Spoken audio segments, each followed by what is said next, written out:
Everyone at some point in their life is likely to require medical care to restore good health. Good physical, mental, and emotional health is important for individuals to cope with all of life's challenges and enjoy the positives. It's no secret then that quality healthcare services are fundamental pillars supporting all productive and prosperous nations. And the government of Jamaica has laid out a path to increase access to the best care for all Jamaicans. It is for us a major thrust. This is in keeping with national, regional, and international development guidelines. In fact, people have a right to good health. But what use would quality healthcare service be if it was available but not accessible to all who need it? To ensure access for all, the Ministry of Health is transforming health centers into centers of excellence. We are on a mission and it is rolling out quite nicely. The program begins with 4 centers of excellence at Darlaston in Westmoreland, Santa Cruz in St. Elizabeth, Claremont in St. Anne, and Isaac Barrant in St. Thomas. The strategy will bring the highest quality in primary health care closer to home.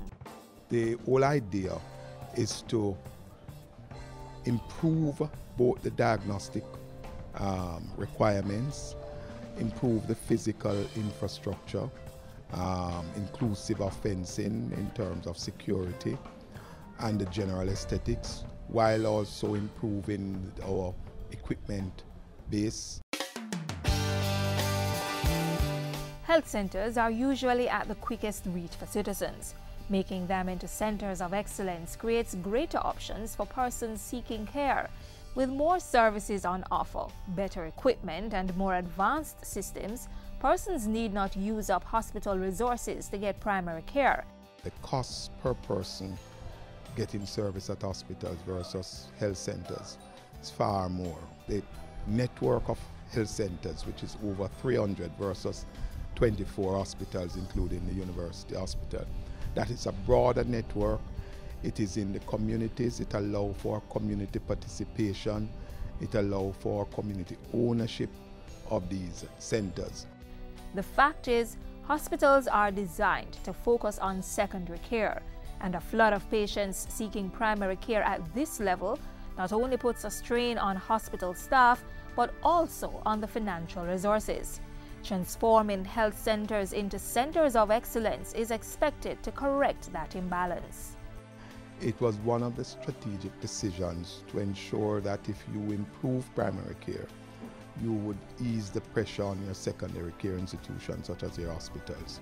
The scope of care at this level is designed to rival the best anywhere. We intend to do ambulatory surgery, which is coming in same day type of things like hernia and so on. But it will give broad offerings, oral health or dental care. Controlling and reducing the spread of HIV/AIDS, improving maternal and child health, and promoting a healthy lifestyle to control incidences of chronic non-communicable diseases are among the key goals of this initiative. You now have about 56% of persons who die in Jamaica is as a result of the NCDs. And cancer is about 20% of that. The strategy really is that at the primary level you are looking at curative even as you look at preventative care. And we want to be able to put the emphasis on prevention. With information, persons will be equipped and hopefully motivated to make better choices. So, as first-class medical attention, quality service, and expert communication come into sharp focus, patients leaving centers of excellence will leave with a clear understanding of their health status. This healthy thrust for quality primary care is in keeping with our people's high expectation for first world service.